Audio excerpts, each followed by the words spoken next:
चतुर्भिः कारणैः कृष्ण त्वया रक्षास्मि नित्यशः संबंधात् गौरवात् सख्यात् सख्या चतु केशव। हे केशव, 4 कारणों से आपको मेरी रक्षा करनी चाहिए। 4 कारण।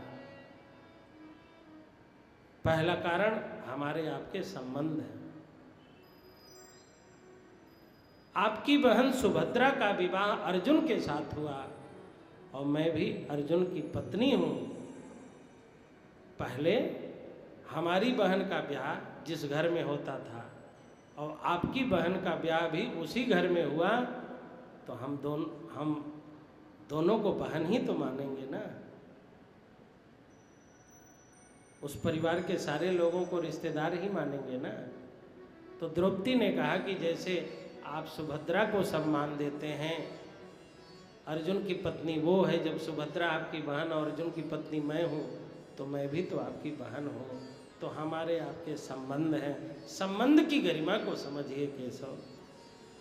और दूसरा प्रश्न किया, कहा कि गौरव, श्री कृष्ण जिस भारतवर्ष में अवतरित होकर के लीला कर रहे हो उस देश की नारी नग्न हो जाए तो हे केशव, ये तुम्हारे गौरव के खिलाफ। आप समर्थ हो, सभा में बैठे हो और उदंड लोग तांडव मचा रहे हैं और आप मौन हो, तो समय इतिहास लिखेगा, इतिहास लिखेगा। हे केशव, आप अपने गौरव का ध्यान रखिए। आप अवतार ले चुके हैं, आपकी लीला संपन्न हो रही है और आप कण कण में विराजमान हैं, सर्वत्र विराजमान हैं। इसीलिए आपके गौरव के कारण मैं कह रही हूँ। हमारी आपकी मैत्री भी है और प्रभु आप समर्थ हैं, शक्ति भी है। जिसमें शक्ति हो, सामर्थ्य हो, उसे सहयोग करना चाहिए। भगवान ने न दिया हो, कटोरा दिया हो, तब तो कटोरा लेके मांगना ही पड़ेगा। लेकिन भगवान ने कुछ दिया हो तो फिर अपनी शक्ति का सदुपयोग करते हुए राष्ट्र के, समाज के लिए, धर्म के लिए, सेवा और परमार्थ के लिए अपनी थैलियों को कभी कभी खोल भी देना चाहिए। हे गोविंद, आप आइए, आप कृपा करिए। मैं पत्नी तो पांडवों की हूं, मैं कुलवधू तो इस वंश की हूं, लेकिन यह वंश तो मेरी लज्जा बचाएगा नहीं। तो आप मेरी रक्षा करिए। समाज में 4 बल होते हैं और 5 सद्गुण होते हैं।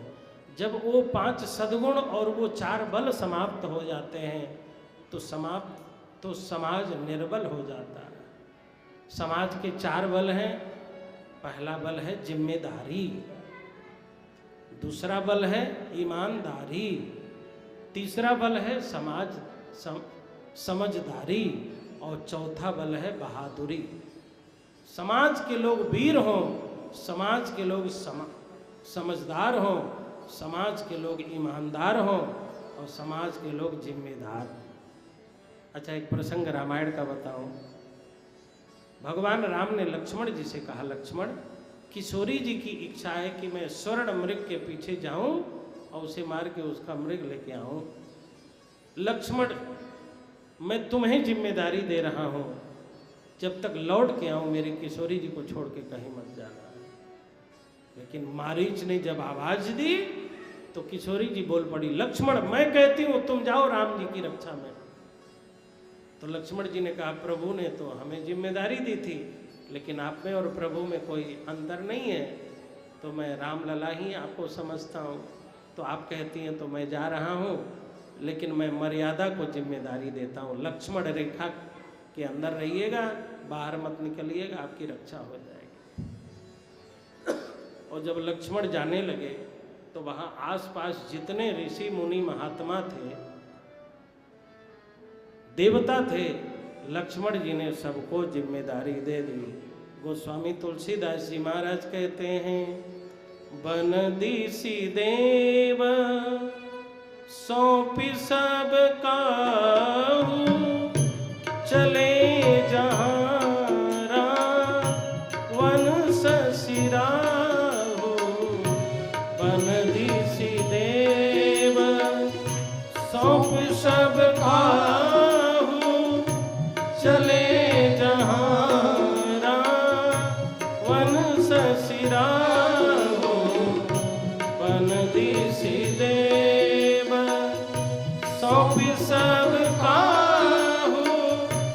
चले जहाँ वन ससिरा हो। श्री राम जय राम जय जय राम। श्री राम जय राम जय जय राम। श्री राम जय राम। श्री राम जय राम। श्री राम जय राम।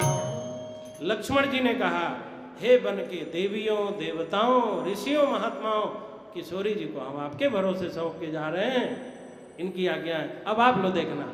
लेकिन जब रावण आया और लेके चला गया तो कौन दौड़ा? कोई दौड़ा? लेकिन जिसको सौंपा ही नहीं गया था वो वही गिद्ध जी जटायु जी दौड़ पड़े। जटायु जी की कोई जिम्मेदारी थी क्या? देवताओं को सौंपा गया था, ऋषियों मुनियों को सौंपा गया था। और जब सीता जी का अपहरण हुआ तो सीता जी चीखने लगी, चिल्लाने लगी, रोने लगी।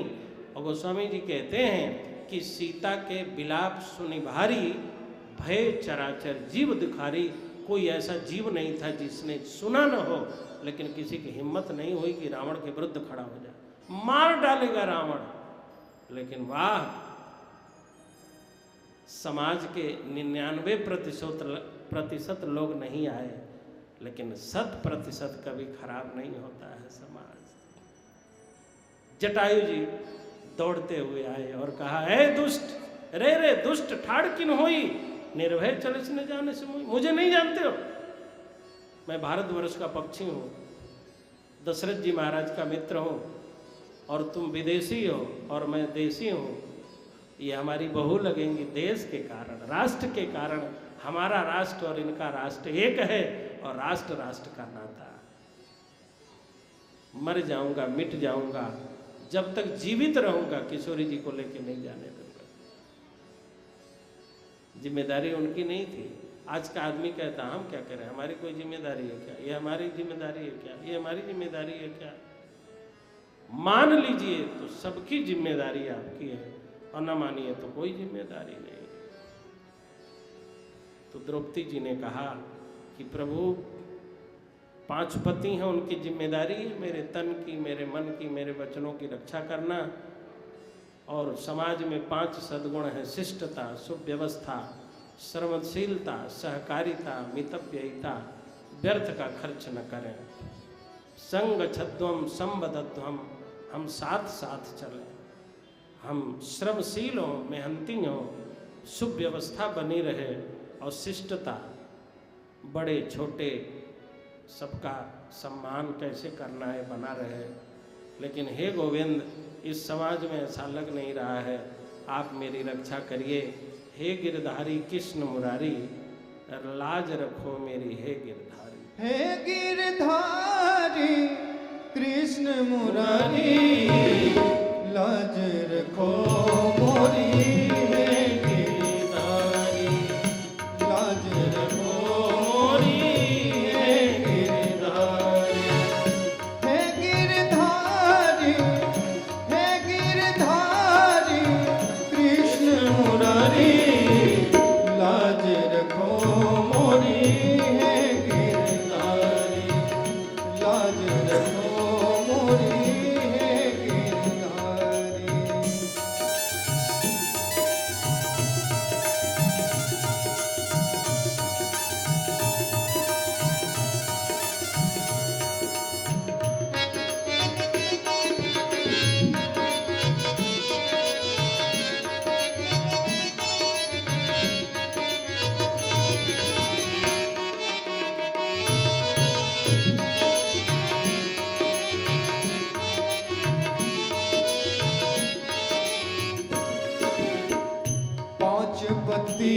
से नीचे किए हैं, 5 पति सिर नीचे किए हैं, 5 पति सिर नीचे किए हैं। वही गदा वही गदा वही गांडीवधारी, लाज रखो मोरी हे गिरधारी,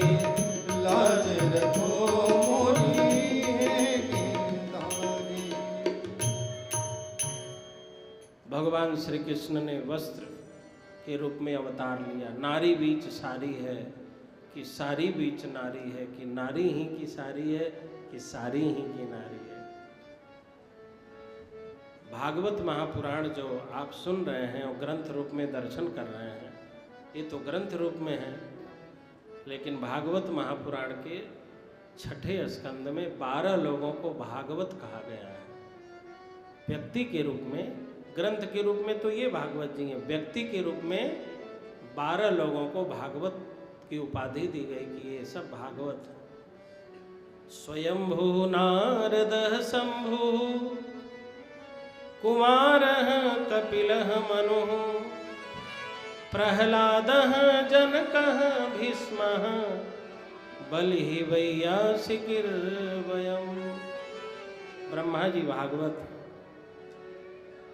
नारद जी भी भागवत, भगवान शिव भी भागवत,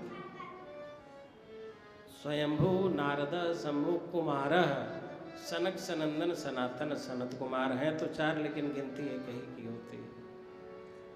कपिल भगवान भी भागवत हैं। स्वयंभू मनु जी को भी भागवत कहा गया है। प्रहलाद जी भागवत हैं। जनक जी महाराज को भागवत कहा गया। मिथिला नरेश, भीष्म पितामह को भी भागवत कहा गया। अब बताइए, 12 लोगों को भागवत कहा गया, उनमें भीष्म पितामह भी भागवत है। और नारी की साड़ी खींची जा रही है, समर्थ होके भी चुपचाप बैठे हैं। ये प्रश्न चिन्ह खड़ा है कि नहीं? जहां आप खड़े हैं, बैठे हैं, जिस सभा के आप साक्षी हैं, उस सभा में कुछ अनैतिक हो रहा है, अमर्यादित हो रहा है, तो 2 ऑप्शन है आपके पास, या तो रोकें या उठ के चल दें, या तो कह देंगे गलत हो रहा है, ऐसा होगा तो मैं नहीं रहूंगा। और यदि लोग न माने तो उठ के जाया तो जा सकता है। न भीष्म पितामह ने रोका न उठ के गए। तो किसी ने कहा पितामह जी न रोक रहे हो न जा रहे हो, कौन सी लीला देखना चाहते हो? नारी अपमान हो रही है, साड़ी खींची जा रही है, न रोक रहे हो न जा रहे हो। तो पितामह ने कहा कि तुम लोग समझते हो कि दुर्योधन चाह लेगा तो द्रौपदी की साड़ी खींच के द्रौपदी का अपमान कर देगा। गिद्धों के मनाने से गैया मरती रहती ना तो एको गाय पृथ्वी पर नहीं होती। अरे मैं तो चाहता हूँ कि दुर्योधन साड़ी खींचवा के जरा अपनी औकात का पता तो कर ले कि देने वाला देता रहेगा तो दुर्योधन का बाप 100 दुर्योधन भी मिलके द्रौपदी को अपमानित नहीं कर सकते। मैं तो ये कहना चाहता हूं कि दुर्योधन तुम साड़ी खींचवा लो, शासन तुम खींच लो और जरा अपनी औकात तो देख लो। बस देने वाला देता रहे तो खींचने वाला खींचता रहेगा, साड़ी की कमी नहीं पड़ेगी। मैं तो चाहता हूं कि दुर्योधन पूरा प्रयास करवा ले, दुशासन खींच के अपनी औकात तो देख ले कि द्वारकाधीश दे रहे हैं तो तुम्हारी साड़ी खींचने से द्रौपदी की साड़ी कम नहीं पड़ेगी। तो किसी ने कहा तू जाते क्यों नहीं हो? तो कहा आज ठाकुर जी वस्त्र रूप में आने वाले हैं, आज मैं भगवान के वस्त्र अवतार का साक्षी बनूं। आज मैं वस्त्र अवतार में भगवान को देखूंगा। कभी वो राम जी बन के आते हैं, कभी कृष्ण जी बन के आते हैं। मेरे सामने भगवान आज वस्त्र बन करके आएंगे और मैं ठाकुर जी को देखूंगा। कितना उदात्त भाव है भीष्म पितामह का। फिर भी उनके ऊपर बहुत लोग लांछन भी लगाते हैं। द्रौपदी जी की रक्षा हुई। कुंती जी कहती हैं प्रभु उस दिन आप न आए होते तो द्रौपदी की लज्जा बचती।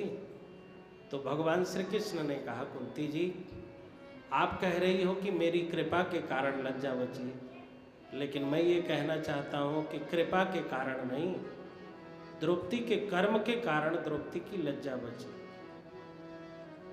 कोई भी व्यक्ति कृपा का आश्रय लेकर के पुरुषार्थ और कर्मों का त्याग न करे, ये जगह जगह भगवान ने कही है। पाणिनि व्याकरण में कृपा शब्द जो बनता है वो कृपु सामर्थ्य धातु से बनता है। महर्षि पाणिनि ने कृपु सामर्थ्य धातु, कृपा उसी के ऊपर होती है जो समर्थ होता है। कर्म का सामर्थ्य, पुरुषार्थ का सामर्थ्य जिसके जीवन में है, कृपा उसी के ऊपर होगी। सीता जी के लिए कोई न दौड़ा और गिद्ध अधम खग आमिष भोगी दौड़ पड़ा, तो क्या ये जटायु का कर्म नहीं था? क्या भगवान राम ने ऐसे कृपा कर दी है क्या? आलसी के ऊपर सोए हुए हाथ पर हाथ धर करके बैठे हुए समर्थ होने के बाद भी ऐसे लोगों के ऊपर भगवान की कभी कृपा नहीं होती। जब भी कृपा होती है पुरुषार्थी के ऊपर कृपा होती है।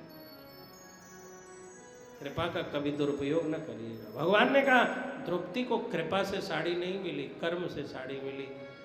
लोगों ने पूछा तो द्रौपदी ने कौन सा कर्म किया? तो भगवान कहने लगे एक बार कुंभ का मेला लगा था, द्रौपदी जी सपरिवार गई हुई थी कुंभ नहाने, हरिद्वार के गंगा में नहा रही थी। पांडव नहाए, द्रौपदी जी नहाई। पांडव बाहर निकले, कपड़ा बदले, द्रौपदी जी ने जल दान दिया, अर्घ दिया, घाट के पंडों को दान दे रही हैं, गंगा मैया से विनती कर रही हैं। लेकिन देख रही हैं बाबा जी बहुत देर से, हम लोग आए उसके पहले से बाबा जी नहा रहे हैं, निकल नहीं रहे हैं। और हर की पैड़ी वहाँ हरिद्वार में आप जाइए, जेठ के महीने में भी अंदर ठंडी लगती है, बाबा जी कांप रहे हैं। तो द्रौपदी जी ने कहा महाराज जी प्रणाम, आप बाहर क्यों नहीं निकल रहे? बहुत देर से आप हैं, सर्दी जुकाम हो जाएगा। महाराज जी बाहर तो निकलो, आप तो कांप रहे हो, बाहर क्यों नहीं निकलते? तो दुर्वासा ऋषि थे, बोले बिटिया हम कपड़ा रख करके घाट पे कपड़ा रख करके नहाने घुसे थे, पता नहीं गंगा जी में मेरी धोती बह गई, लंगोटी कि किसी के पैर से लग गया, इधर उधर मेरे कपड़े चले गए। बिटिया कपड़ा ही नहीं है और सब बाल बच्चे नारी नर नहा रहे हैं, मैं लंगोटी पर हूँ, निकलूँ और लोग मुझे इसी रूप में देखेंगे तो अच्छा नहीं लगेगा, गृहस्थों के बीच में ऐसे कैसे निकलूँ? द्रौपदी ने कहा बाबा आपके पास कपड़े नहीं है? नहीं बिटिया नहीं है कपड़े। बाबा आप निकलो, मैं आपको दूंगी कपड़ा। दुर्वासा जी ने कहा कपड़ा लेके आई थी क्या? तो द्रौपदी ने कहा मेरी ये साड़ी किस दिन काम आएगी बाबा?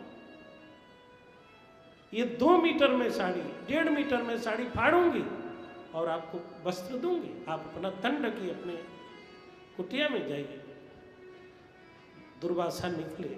सुहागिन नारी कभी अपनी साड़ी नहीं फाड़ती है, नारी को कभी आंचल नहीं फाड़ना चाहिए, लेकिन द्रौपदी ने साड़ी फाड़ी और दुर्वासा जी को दिया। दुर्वासा जी ने आशीर्वाद दिया, बिटिया तुमने मुझे ढका है, तुम्हें जरूरत पड़ेगी तो ठाकुर जी तुम्हें ढकेंगे, तुमने हमें दिया है, तुम्हें जरूरत पड़ेगी तो भगवान तुमको।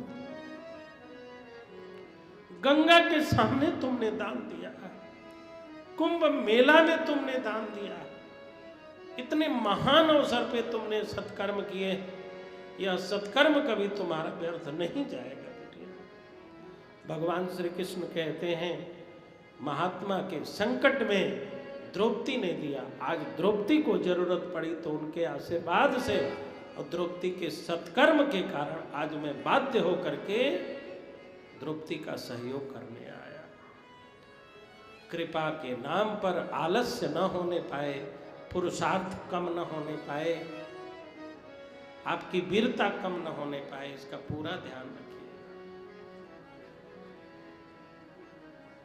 कुंती जी कहती हैं प्रभु विषान महाग्ने पुरुषा ददर्श असत सभायाम वनवास कृक्षतः मृधे मृधे नेक महारथास्त्र। तो हमारे बच्चों की हमेशा आपने रक्षा की, दुर्वासा के क्रोधाग्नि से आपने बचाया, महाभारत युद्ध में आपने बचाया, जब जब संकट पड़ा आपने मेरा साथ दिया। विनती करती हूँ इसी तरह का संकट बना रहे। क्यों? हमारे बच्चे राजा बन गए तो आपकी विदाई हो रही है, और जब राजा बने और भगवान की विदाई हो जाए तो हमें वो राज्य नहीं चाहिए, हमें तो वो राज्य चाहिए जिसमें भगवान अपने कभी न जाने पाए, भगवान को छोड़ दिया गया ऐसा राज्य हमें नहीं चाहिए, हमें तो भगवान रहें वैसा राज्य चाहिए। प्रियतम नहीं बाजार में सोई बाजार उजार, और प्रियतम बसे उजार में सोई उजार बसा बाजार। बड़ी भीड़ लगी है, मनोरंजन हो रहा है, और आपका बेटा खो गया हो, आपका मन उसमें लगेगा। चारों तरफ वैभव और उस घर में भगवान का मंदिर न हो, पूजा न हो रही हो तो उस वैभव में भक्त का मन नहीं लगता है। कहाँ मैं आ गया। और यही कह के कुंती जी रोने लगी। भगवान उस दिन नहीं गए, भगवान विश्राम किए। प्रातः काल हुआ, धर्मराज युधिष्ठिर जी भगवान को जगाने गए तो देखा भगवान तो पहले से जगे, आंख बंद करके ध्यान लगा के बैठे हैं। युधिष्ठिर जी ने पूछा, प्रभु सारे लोग आपका ध्यान करते हैं, आप किसका ध्यान कर रहे हैं? तो भगवान ने कहा, एक भक्त 54 दिनों से बाणों की सैया पर लेटा, आज मेरा ध्यान कर रहा है। मैं जा रहा था, अब उनको पता चला तो मेरे लिए वो रो रहे हैं। धर्मराज युधिष्ठिर समझ गए, ओहो पितामह को आप याद कर रहे हैं, तो प्रभु पितामह तो यहीं पास में ही है, चलिए जाते समय अंत भला सो सब भला, दर्शन दे दीजिए। तब भगवान श्री कृष्ण धर्मराज युधिष्ठिर जी को दिव्य ज्ञान दिलाने के लिए महाभारत युद्ध के पहले गीता का ज्ञान और महाभारत के बाद विष्णु सहस्त्र नाम। भगवान श्री कृष्ण ने गीता सुनाई, भीष्म पितामह ने धर्मराज युधिष्ठिर को विष्णु सहस्त्र नाम सुनाया। महाभारत युद्ध से 2 रत्न निकले, गीता और विष्णु सहस्त्र नाम। विष्णु सहस्त्र नाम संत ने सुनाया है और गीता भगवंत ने सुनाया है। धर्मराज युधिष्ठिर के मन में क्षोभ था, जो क्षोभ अर्जुन को पहले था कि अपने लोगों को मारने से क्या लाभ मिलेगा, अब वही कष्ट धर्मराज युधिष्ठिर को, अपने लोगों को मार के क्या मिला। इतनी लाशें गिरी पड़ी हैं, इतनी नारियां रो रही हैं, अपनों के लाश पर ये रसगुल्ला अच्छा लगेगा क्या? अपनों के लाश पर अपने ही लोगों को कष्ट दे करके ये अच्छा लगेगा क्या? यत्र धर्म सुतो राजा गदा पाणिर्वृकोदरः कृष्णो स्त्री गांडीवम चापम सुहृद कृष्णस्ततो विपत। सबको लेकर के भगवान गए। धर्मराज युधिष्ठिर पितामह को गए, प्रणाम किया। अर्जुन ने प्रणाम किया, नकुल सहदेव ने प्रणाम किया। पितामह ने पूछा अर्जुन से संकेत से, आपका सारथी कहाँ है? अर्जुन ने कहा, प्रभु मालिक के बगल में ड्राइवर आके थोड़े बैठता है, वो तो गाड़ी वाड़ी को साफ करता है। तो कन्हैया मेरे सारथी हैं, घोड़े को पानी वानी पिला रहे होंगे। पितामह ने कहा, जरा उनको बुला के लाओ, उनसे जरा कह दो अभी तक तुम्हारा रथ संभाला, अब मेरे जीवन का रथ भी संभाल दे। मेरा मन ही घोड़ा है जो अभी भी कूद रहा है, मेरी इंद्रियां ही लगाम हैं और मेरा जीवन ही रथ है। अभी तक तुम्हारा रथ संभाला, जरा कह दो मेरे जीवन के रथ पर मेरे घोड़े के लगाम, मन रूपी घोड़े के लगाम को, मन रूपी घोड़े को, इंद्रियों के लगाम को अपने हाथ में ले लें और एक कृपा दृष्टि की चाबुक मार देता कि मेरा जीवन भी धन्यता के मार्ग पर चल जाए। जरा बुला के लाओ। एक ऐसा सामर्थ्य था जब उन्होंने भगवान परशुराम को चुप करा दिया था। भगवान परशुराम के सामने कोई बोलता नहीं था, लेकिन भीष्म पितामह ने उनको भी चुप कराया। लेकिन आज सामर्थ्य ऐसा गिरा है कि सिर भी हिलाने की क्षमता नहीं है। कोई ऐसा जगह नहीं है जहाँ बाण न गड़े हो। परमात्मा सबको समर्थ देते हैं, सामर्थ्य देते हैं, और एक ऐसा समय आता है कि सब असमर्थ भी होते हैं। सामर्थ्य और असमर्थता ये नदी के 2 तट हैं।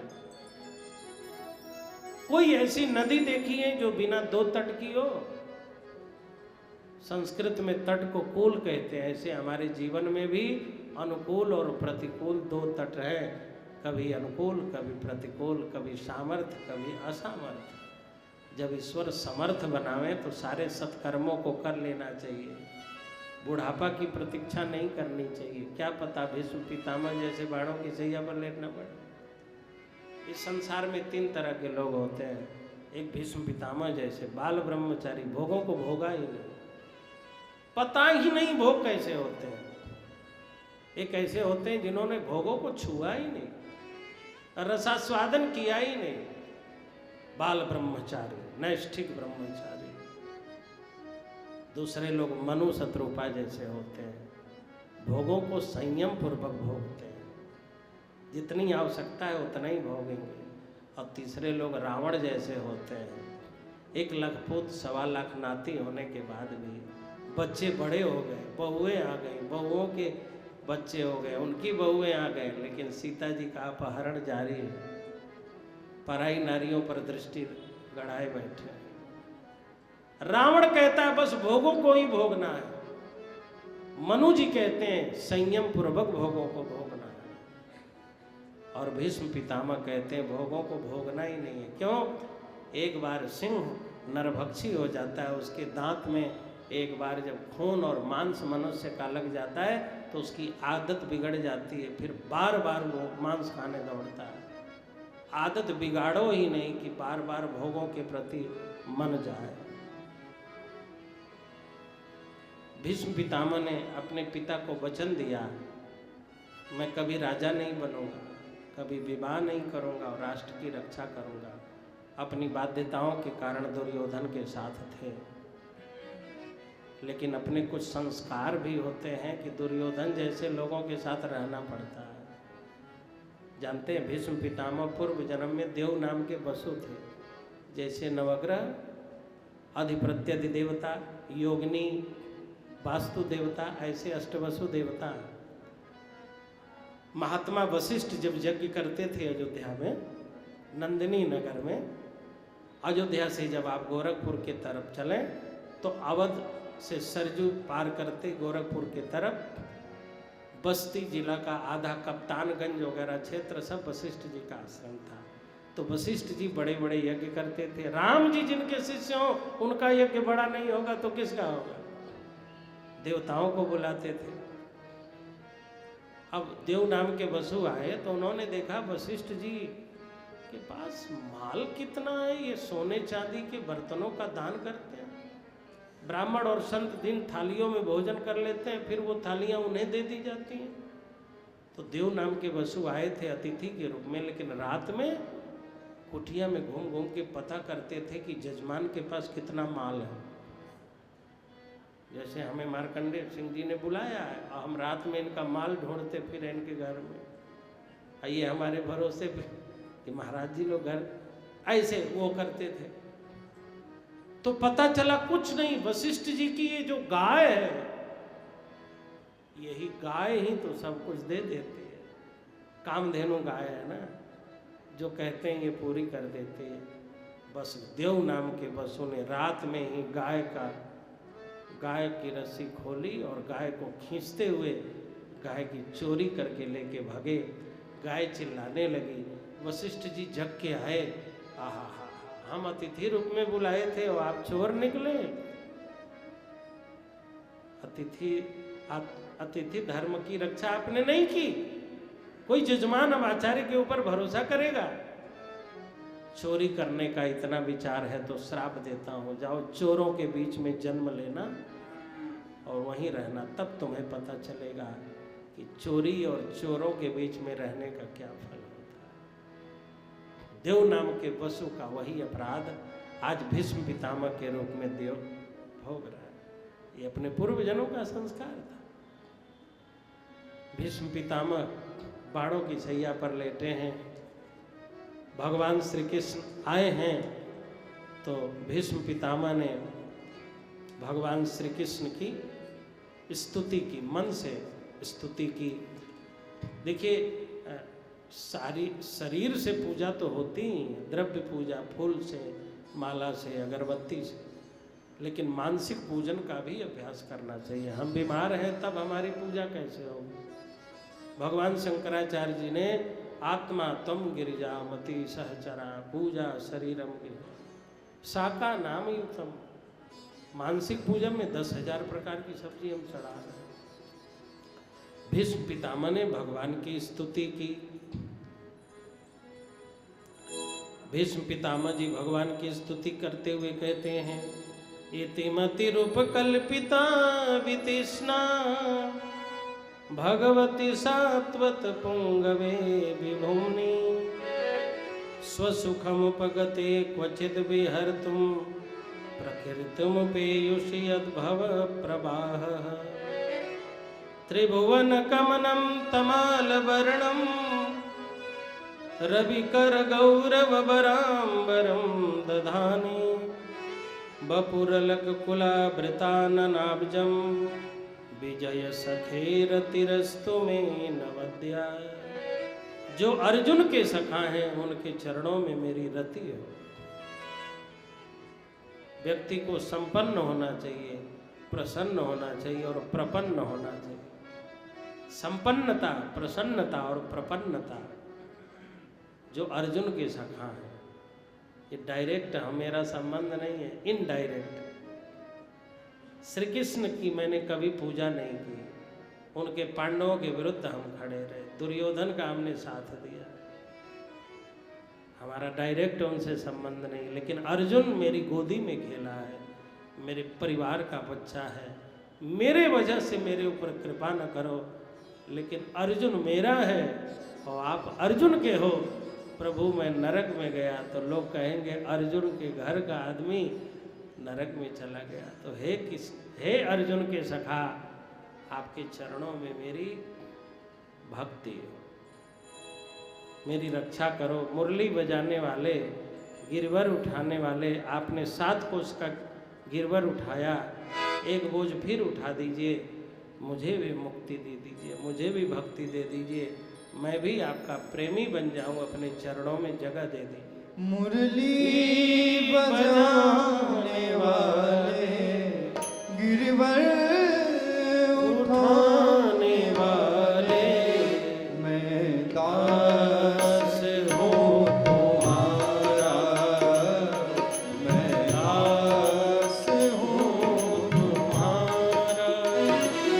मुरली बजाने वाले, गिरवर उठाने वाले, मैं दास हूँ तुम्हारा, मैं दास हूँ तुम्हारा।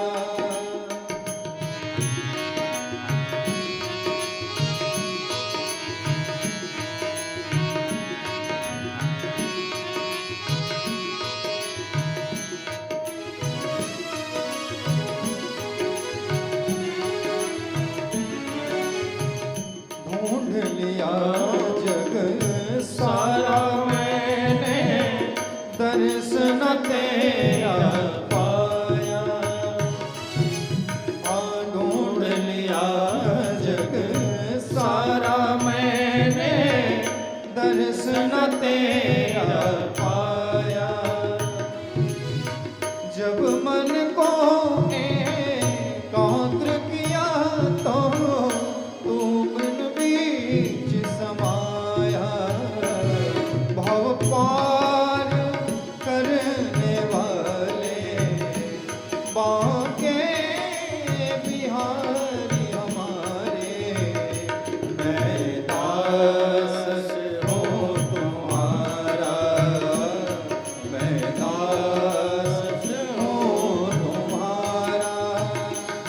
मुरली बजाने वाले, गिरवर उठाने वाले, मैं दास हूँ तुम्हारा, मैं दास हूँ तुम्हारा।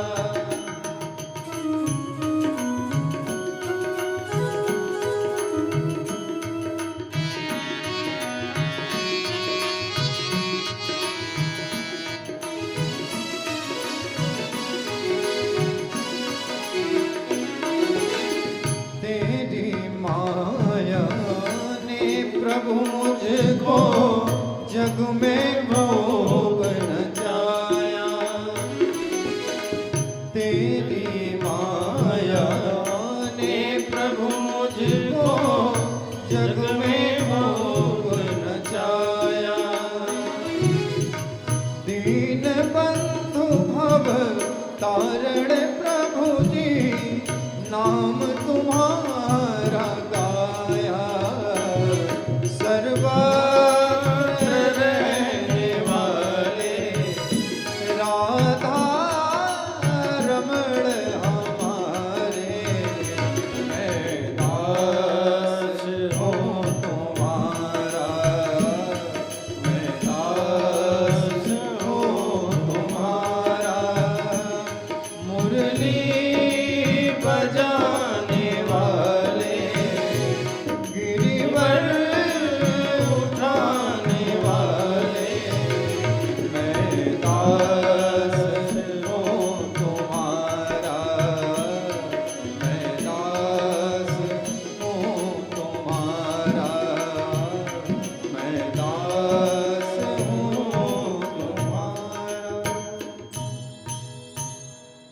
भीष्म पितामह ने 11 श्लोकों में स्तुति की। 10 इंद्रियां और एक मन।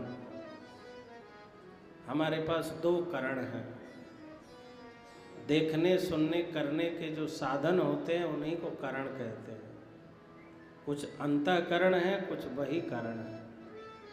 अंदर में करने के लिए 4 हैं, मन, बुद्धि, चित्त और अहंकार। और बाहर में देखने के लिए बहुत है। कान बाहर का ही सुनता है, अंदर का कहाँ सुनता है। आत्मा की आवाज़, जीव की आवाज़, अंदर की आवाज़, अंतरात्मा की आवाज़ सभी नहीं सुन पाते। हमारी आंखें सबको देखती हैं लेकिन अपने आप को नहीं देखती। यदि दर्पण न हो तो आप अपने आप को जान पाएंगे हम कैसे हैं। हम आपको देख रहे हैं, आप हमको देख रहे हैं, लेकिन अपनी आँखों से दर्पण बीच में न हो तो हम आप अपने आप को नहीं देख सकते। तो कुछ बहिकरण है, कुछ अंतःकरण है। भीष्म पितामह ने 11 श्लोकों में भगवान की स्तुति की। एकादशी तिथि की स्तुति करते करते द्वादशी तिथि आई, जिसे भीष्म द्वादशी के नाम से जाना जाता है। माघ का महीना। भीष्म पितामह ने उत्तरायण के समय भगवान के चरणों में प्रणाम किया और अपने प्राणों का विसर्जन किया। काल के हिसाब से भी उत्तरायण, और उत्तरा के गर्भ को अयन बना लिया जिसने, ऐसे श्री कृष्ण का नाम भी उत्तरायण है। भीष्म पितामह भगवान के धाम पधारे, उनकी अंत्येष्टि क्रिया की गई। उसके बाद विदुर जी तीर्थ यात्रा में चले गए। कुछ दिनों के बाद जिस बच्चे को भगवान ने बचाया था उस बच्चे का जन्म हुआ। उत्तरा के गर्भ से एक बालक का जन्म हुआ। जब बच्चे का जन्म हुआ तो बच्चा रोने लगा। बच्चे का रोना बहुत ज़रूरी है, लेकिन बच्चा रोता है किंतु चुप तो हो जाता है ना, लेकिन वो चुप नहीं हुआ, रोता ही रहा। ऋषि मुनि महात्मा आते थे, उस बालक को लोग महात्माओं की गोदी में रख देते थे और वह महात्मा जब बालक को गोदी में लेता था तो वह बालक नाक से सूंघता था, ये वही तो नहीं है जो माँ के गर्भ में मुझे बचाए थे।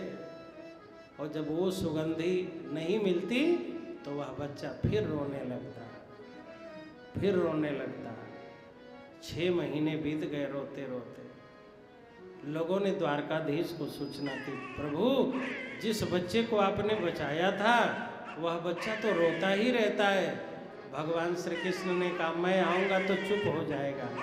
और प्रभु आए, पांडवों ने गोदी में रखा, बच्चे का रोना बंद हो गया।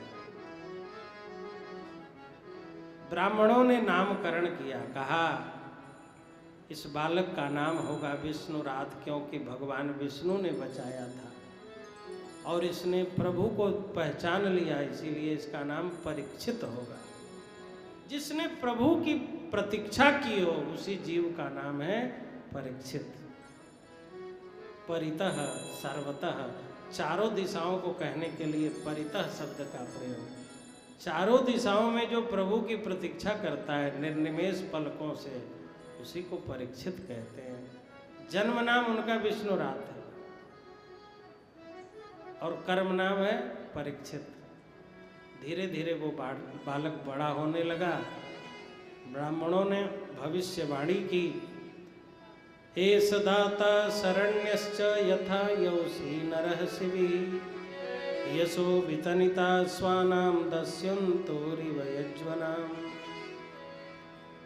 मृगेन्द्रैव विक्रांतो निसेव्यो हिमवानिव, तितिक्षुर्वसुदेवासो सहिष्णुः पितराविव। सूर्य के समान तेजस्वी होगा, चंद्रमा के समान शीतल होगा, पृथ्वी के समान तितिक्षु होगा, सुख दुख सहने, अपमान तिरस्कार सहने, सिंह के समान पराक्रमी होगा। लेकिन जब 41 वर्ष का होगा तो इसे श्राप लग जाएगा सांप डसने का। इसे सांप डसेगा, ये मरेगा, जहर खा के मरे, आत्महत्या करके मरे, बिजली से मरे, लटक के मरे फांसी पर, और सांप दंश से मृत्यु हो तो मुक्ति नहीं मिलती है। अब घर वाले घबरा गए, तब क्या होगा? तो कहा मरने के पहले ये भागवत कथा सुन लेगा, इसीलिए भगवान श्री कृष्ण के धाम का ये अधिकारी बने। अब धीरे धीरे वह बालक बड़ा होने लगा। कलयुग का आगमन हुआ। देवताओं ने भगवान से कहा आप अपनी लीला पूरी करें। भगवान अपनी पूरी लीला पूरी करके अपने धाम गए। कुंती जी को पता चला, कुंती जी ने प्राणों का समर्पण किया। पांडव हिमालय चले गए। पांडव जाने लगे तो परीक्षित जी को उत्तराधिकारी बना गए। मथुरा में भगवान के पौत्र वज्रनाभ जी उस समय राजा थे, और इधर हस्तिनापुर और इंद्रप्रस्थ में दिल्ली, हरिद्वार, कनखल और लश्कर का जो क्षेत्र है प्राचीन जमाने का हस्तिनापुर, तो दिल्ली से लेकर के हरिद्वार तक के भूभाग के सबके मालिक राजा परीक्षित जी थे। परीक्षित जी राजा बने हैं। उनके राज्य में चारों तरफ धर्म कर्म। ततः परीक्षित द्विजवरीय शिक्षया, ब्राह्मणों और विद्वानों की शिक्षा के आधार पर वो राज्य करते थे। उनका राज्य धर्म निरपेक्ष नहीं था, धर्म सापेक्ष था। ततः परीक्षित द्विजवरीय शिक्षया महिम महाभागवतः सशासः, पृथ्वी का पालन करने लगे, शासन करने लगे। उन्हें एक दिन सूचना मिली कि एक काला कलूटा पुरुष गाय और बैल को पीट रहा है। तब राजा परीक्षित रथ पर विराजमान होकर के अपने राज्य में यह देखने के लिए निकले कि मेरे राज्य में गाय और बैल को मारने वाला कौन है। तो उन्हें पता चला कि काला कलूटा आदमी मार रहा है, चलो चलते हैं देखते हैं। देखिए जो अति साधारण आदमी है वो अपने अनुराग राग के आसक्ति में धर्म की उपेक्षा कर देता है। वो ये नहीं देखता है कि आज रामनवमी है, एकादशी है, कृष्ण जन्माष्टमी है, पितृपक्ष है, वो ये सब नहीं देखता। जो मन करेगा वही खा लेगा, जो मन करेगा वही कर लेगा। जो अति साधारण आदमी है उसको मतलब नहीं है कि आज कौन सी तिथि है, कौन सा समय है। और जो साधारण व्यक्ति है वो धर्म के अनुसार चलता है। लेकिन जो विशिष्ट लोग हैं वो धर्म के लिए अपना सारा जीवन, सारा धन, सारा वैभव, सारा समय समर्पित कर देते हैं। विशिष्ट लोग ही ऐसा कर पाते हैं, सभी लोग ऐसा नहीं कर पाते हैं। अब राजा परीक्षित जिन्होंने माँ के गर्भ में भगवान का दर्शन किया, उनसे विशिष्ट कौन हो सकता है। रथ पर विराजमान हुए हैं, धर्म की रक्षा के लिए, धर्म के संरक्षण संवर्धन के लिए निकले हैं। गाय और बैल आपस में वार्तालाप कर रहे हैं। धर्म ने बैल का रूप धारण कर लिया, पृथ्वी ने गाय का रूप धारण कर लिया था। पृथ्वी माता को पता था कि मैं भारतवर्ष में गाय के रूप में रहूंगी।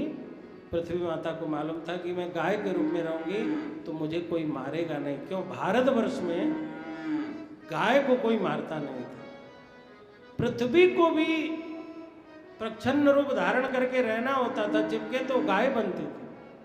सभी लोग गाय का आदर करते थे। और धर्म देवता वृषभ बैल के रूप में, कोई मारता नहीं। आपस में दोनों की वार्ता हो रही है। धर्म ने पूछा पृथ्वी माता से, आपके ऊपर भगवान राम का अवतार हुआ, रावण का वध किया, कृष्णावतार हुआ। हे पृथ्वी, जिसके ऊपर श्री कृष्ण और श्री राम लीला किए हों, वह पृथ्वी आज गाय के रूप में छिप के इधर उधर क्यों घूम रही है? तुम बड़ी दुबली पतली हो गई हो, क्या कारण है?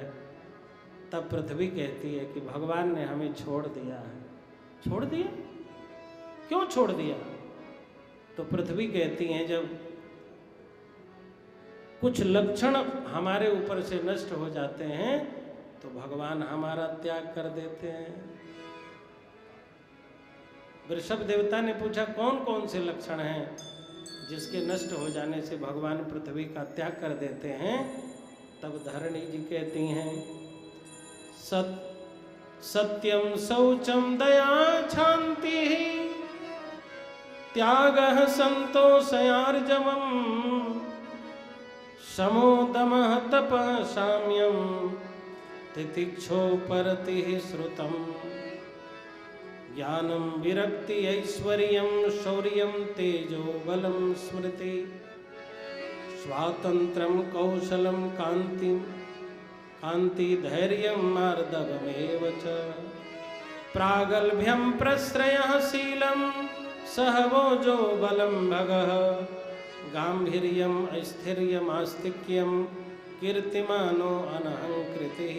यहाँ 38 गुण बताए गए कि ये गुण रहते हैं तो भगवान रहते हैं, और ये गुण पृथ्वी पर नहीं रहते तो भगवान पृथ्वी का त्याग कर देते। दुष्टों के कारण मेरे ऊपर से ये सारे गुण, मेरे ऊपर से सारे गुण समाप्त हो गए। अब पृथ्वी पर ये सब गुण नहीं, सत्य नहीं रह गया, शौच, दया, शांति, त्याग, संतोष, आर्जव, ऋजुता, सरलता नहीं रह गई। इस दुनिया में सबसे कठिन काम है सरल होना, और सबसे सरल काम है कठिन होना। कठिन तो कोई भी हो सकता है, लेकिन सरल होना सबसे कठिन काम। अब पृथ्वी माता ने पूछा कि हे वृषभ देवता, आपके तो 4 पैर हैं, तुम्हारे 3 पैरों को किसने तोड़ दिया? धर्म के 4 पैर हैं, शरण, सत्य, शौच, दया और दान। देखा बैल के 3 पैर टूट चुके, 1 पैर पे खड़ा है बैल। धर्म केवल दान के पैर पे खड़ा है। सत्य कहाँ रह गया? पवित्रता कहाँ रह गई? दया कहाँ रह गई? केवल दान पर है धर्म। और काला काला आदमी उसी समय आया, फिर मारना शुरू किया। तब तक परीक्षित ने दोनों की आवाज सुन ही ली थी, वार्ता सुन ही ली थी। अब काले कलूटे आदमी से परीक्षित ने पूछा, कौन हो? मेरे राज्य में गाय को और बैल को मारने वाले कौन हो? तब उसने कहा, महाराज मेरा नाम कलयुग है। 4,32,000 वर्ष की मेरी आयु है। जब भगवान ने सतयुग को बनाया, त्रेता को बनाया, द्वापर को बनाया, तो उसी समय भगवान ने हमें भी बनाया था। लेकिन अवसर अब मिला है, अभी तो आरंभ किया है, उद्घाटन ही हुआ है, अभी से घबरा गए। महाराज अभी तो मैं आया हूं और अभी से घबरा गए। मैं कलयुग हूं, आप मुझे मार नहीं सकते। कलयुग से बचा जा सकता है, बुरे लोगों से बचा जा सकता है। न पुण्य का न धर्म का आत्यंतिक नाश होता है, न पाप का। ये दोनों बने रहते हैं, इनसे बचना चाहिए। जब अधिकांशतः लोग पापों से बचने लगते हैं, तब सतयुग का प्राकट्य होता है। और जब अधिकांशतः लोग धर्म से, सत्य से वंचित रहने लगते हैं, तब कलयुग का प्राकट्य होता है। हम ही लोग होते हैं सतयुग में पाप से बचने लगते हैं, और कलयुग में धर्म से बचने लगते हैं। धर्म सत्य से हम लोग अलग होने लगते हैं।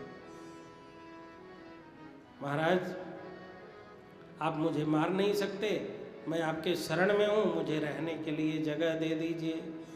अभ्यर्थितस्तदा तस्मै स्थानानि कलये ददौ द्योतं पानं स्त्रियः सूना यत्रा धर्मश्चतुर्विधः पुनश्च याचमानाय जातरूपमदात् प्रभु ततो अनृतं मदं कामं रजो वैरं च पंचमम्।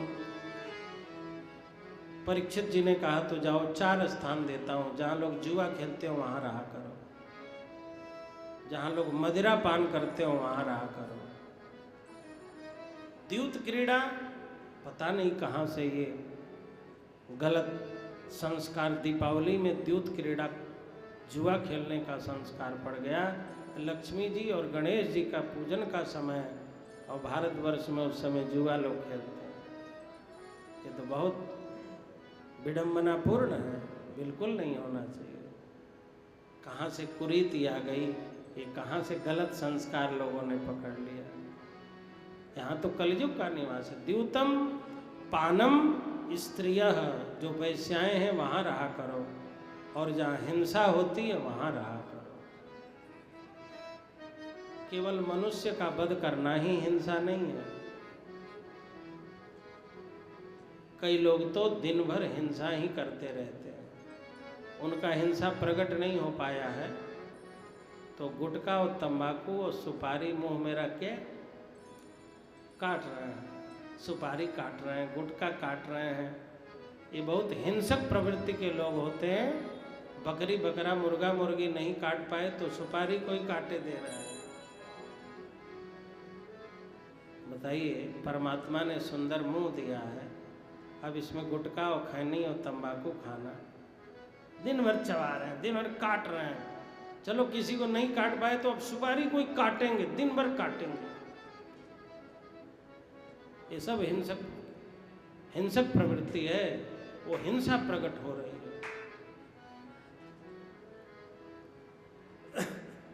हम किसी को कह नहीं रहे हैं, ये ना समझिए कि चोर के दाढ़ी में तिनका जो खा रहा हो सोच रहा है महाराज हम ही को कह रहे हैं क्या। अच्छा, खा लेना और थूक देना, बच्चों को कैसे रोक पाओगे? फिर बच्चे भी खाएंगे ना। कैसे कह पाओगे गुटखा खराब चीज़ है, तंबाकू खराब चीज़ है, खैनी खराब चीज़ है, शराब खराब चीज़ है? जो भारत में शिक्षा की ठोस नीति प्रस्तुत की गई, उसका प्रथम सूत्र दिया गया कि जो बच्चों से कराना चाहते हो वो बोलिए नहीं, करिए। प्रणाम कराना हो तो प्रणाम कराइए नहीं, प्रणाम करिए। श्लोक बुलवाना हो तो श्लोक रटवाइए नहीं, आप श्लोक बोलिए, अपने आप बच्चा बोलने लगेगा। बच्चों में सीखने और करने की बहुत क्षमता होती है, इसीलिए कोई भी बच्चा कभी शांति से नहीं बैठता। जितने बच्चे हैं वो देखो कुछ ना कुछ खटर पटर कर ही रहे होंगे, वो सीखने की उनकी प्रवृत्ति है, शांति से नहीं बैठ सकते। आप हाथ पकड़ पकड़ के बैठाओ, बैठेंगे नहीं, आप परेशान हो जाओगे। बस उन्हें सीखने के लिए लगा देना है। आप सही ढंग से सिखा नहीं पा रहे हैं, इसीलिए विपरीत दिशा में उसकी चंचलता बढ़ रही है। आप गुटखा खाते हैं तो कैसे अपने बच्चे को मना कर पाएंगे? किस नैतिकता से कहेंगे कि ये खराब चीज़ है? और फिर एक परंपरा बन जाएगी, कोई फिर रोक नहीं पाएगा। लोग कहेंगे हमारे बाबा खाते थे, हम भी खा रहे हैं, आपके कहने से रोकेंगे क्या? और भागवत हो रही है, मार्कंडे बाबू करा रहे हैं, तो इनके बेटे कहेंगे हमारे पापा भागवत कराए थे, हम भी कराएंगे। तो नाती पोता कहेंगे हमारे बाबा कराए थे, पापा कराए थे, तो हम भी कराएंगे। विजय बाबू यहाँ अग्रसेन मोहन की कितनी अच्छी ठाकुर जी भगवान की सेवा, किशनपुरिया जी तो इनके बच्चे नाती पोता कहेंगे हमारे बाबा मंदिर में बहुत टाइम देते थे, हम भी जाएंगे। आखिर कुछ तीज था तब तो जाते थे, और जो लोग नहीं आते हैं वो कहते हैं हमारे बाबा जाते ही नहीं थे, हम क्यों जाए? एक अच्छी परंपरा डालनी चाहिए। हमारे बच्चे हमारे व्यवहार से सीख रहे हैं, पता नहीं चल रहा लेकिन वो सीख रहे हैं। जहाँ भी हैं वो सब पता है कि कहाँ है हमारे बाबा, कहाँ है हमारी दादी। 4 स्थान दिया परीक्षित जी ने, कलयुग से कहा 4 स्थान देता हूँ, तो कलयुग ने कहा महाराज सब घटिया घटिया जगह हम ही को दे दिया, मैं बहुत अच्छा भी हूँ तो हूँ, मेरे अंदर एक बहुत दिव्य गुण है। कलयुग ने कहा महाराज सतयुग में आप पाप करते न करते केवल सोच लेते तो उस समय कानून इतने कठिन थे, इतने कड़े नियम लागू थे कि केवल आप गलत सोच लेते तो उस समय की पुलिस आती और गिरफ्तार करके ले जाती। केवल मन से सोच लेते, गिरफ्तारी हुई, जेल में गए। उस समय मन से गलत सोचने की भी छूट नहीं थी, करने की तो बातें छोड़ दो। त्रेता में गलत करते न करते केवल सोच लेते तो गिरफ्तारी हो जाती। द्वापर में गलत करते न करते केवल सोच लेते गलत तो पुलिस आती पकड़ के जेल में बंद कर देती। लेकिन कलयुग में गलत चाहे जितना सोचो, जब तक आप करोगे नहीं तब तक पाप लगेगा नहीं। कलयुग में मन के दोषों का कोई दोष नहीं है जब तक हम क्रिया में नहीं करेंगे। जैसे आपके मन में शराब है तो छोड़ो मन को, जाओ कह दो जाओ तुम मन पी के आओ, मैं नहीं जाता। बस तन में न डालना शराब, मन भाग के आएगा, हार जाएगा। बस तन में शराब न जाने पाए। कलि कर एक पुनीत प्रतापा, मानस पुण्य हो ही नहीं पापा। कलयुग का एक पुनीत प्रताप है कि मन के पाप का पाप नहीं लगता, लेकिन मन के पुण्य का फल मिल जाता है। जैसे भागवत हो रही है तो आप भी सोचो भगवान हमको भी देंगे तो हम भी भागवत कराएंगे, नहीं भी कराओगे तो भागवत का फल आपको मिल जाएगा।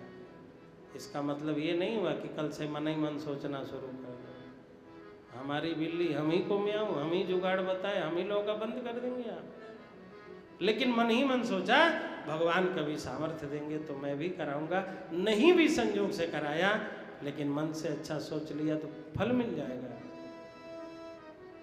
बस तन से गलत न होने पाए। मन से पाप किया तो पाप नहीं लगेगा, लेकिन मन से अच्छा काम कर लिया तो मन का अच्छा किया हुआ भी पुण्य कारक है।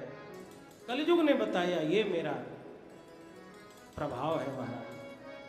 कलिर्दोष निधे राजन अस्ति एको महान गुण, कीर्तना देव कृष्णस्य। कलयुग का एक महान गुण है कि भगवान के नाम का कीर्तन हो जाए, बस उसी से कल्याण। कलयुग ने जब अपना गुण बताया तो परीक्षित जी प्रसन्न हो गए, बोले तो एक और स्थान मैं तुम्हें देता हूँ, आज के बाद स्वर्ण में तुम्हारा निवास होगा। 5 स्थान हो गए, कलयुग चला गया। एक दिन परीक्षित जी शिकार खेलने के लिए निकले, स्वर्ण का मुकुट धारण करके निकले। डोंगरे जी महाराज भागवत कथा के मर्मज्ञ महान संत, उनसे किसी ने पूछा था, महाराज जी भागवत श्रीमद् भागवत में गीता जी में भगवान अपने विभूति योग का जब वर्णन करते हैं तो कहते हैं स्वर्ण मेरा ही स्वरूप है, धातु नामस्मि कांचनम। जितनी भी धातुएं हैं उन समस्त धातुओं में सोना मैं ही हूँ। तो एक तरफ तो भगवान ने सोने को अपना स्वरूप बताया, दूसरी तरफ परीक्षित जी ने कलयुग का वास दे दिया। तो स्वर्ण में कलयुग रहता है कि भगवान रहते हैं। तो डोंगरे जी महाराज जी ने कहा कि स्वर्ण 2 प्रकार का होता है, 1 नंबर की कमाई का स्वर्ण और 2 नंबर की कमाई का स्वर्ण।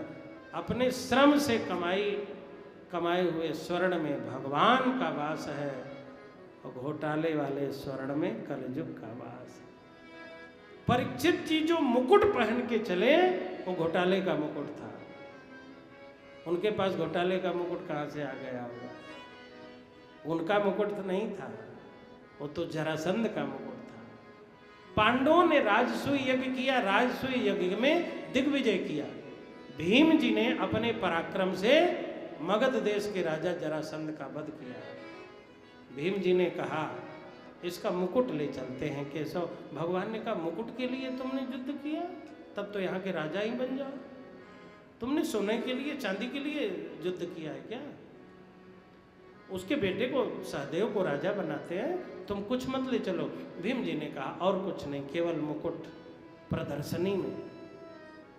सनातन धर्म दर्शन में विश्वास करता है, प्रदर्शन में नहीं। भीम जी उसी का मुकुट ले आए, रख दिए, लेकिन परीक्षित जी को बताना भूल गए ये जरासंध का मुकुट है, कभी पहनना मत, पड़ा है रहने देना, कोई फर्क नहीं।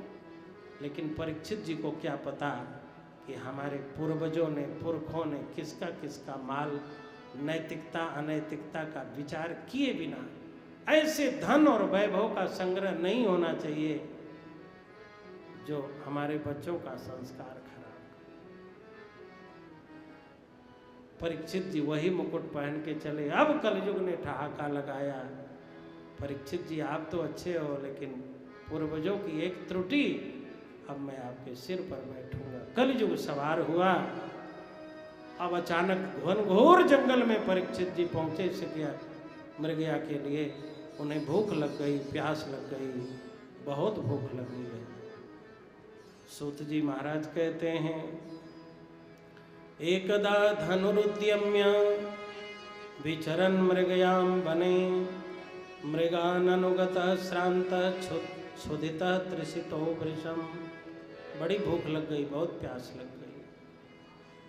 मीरा जी के गुरु संत रैदास जी महाराज जगत गुरु रामानंदाचार्य जी महाराज के शिष्य 12 शिष्यों में जाति से हरिजन थे, आहा, लेकिन मीरा जी के गुरु थे। जगत गुरु रामानंदाचार्य जी महाराज ने उनको अपना शिष्य बनाया था। वो अपने रहदास ग्रंथावली में कहते हैं, हे प्रभु मुझे नमक घी और दाल दे देना। भगवान ने कहा इतने बड़े संत होकर के पेट की बात करते हो? तो कहा कि ये पेट है कि इंडिया का गेट भरता ही नहीं। अच्छा, हम तो जब से जन्मे तब से खा रहे हैं, आज तक खा ही रहे, कभी नहीं भरा। आपका भर गया हो तो आज शाम से बंद कर दिया जाए, साल 10 साल बंद करो। ऐसा गहरा कुआं, सुबह खाओ शाम को फिर खाली हो जाता, फिर खाओ फिर खाली हो जाता, भरता ही नहीं। थोड़ी देर के लिए भरता है फिर खाली हो जाता है।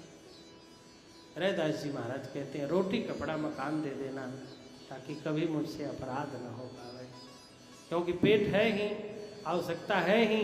प्रभु रोटी कपड़ा मकान की व्यवस्था नहीं हुई तो हो सकता है कोई त्रुटि बन जाए। आवश्यकताएं कभी न कभी व्यक्ति को प्रेरित कर देती हैं अपनी आवश्यकताओं की पूर्ति के लिए, उसमें व्यक्ति कई बार भ्रमित हो जाता है।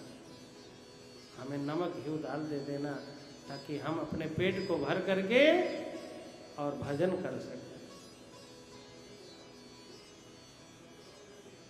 परीक्षित जी महाराज अभूतपूर्व सहसा क्षुत्रिभ्याम मर्दितात्मनः ब्राह्मणम प्रत्यभूत ब्रह्मन् मत्सरो मन्युरेव च। उन्हें भूख लग गई, प्यास लग गई, चारों तरफ देखा, एक आश्रम दिखाई पड़ा।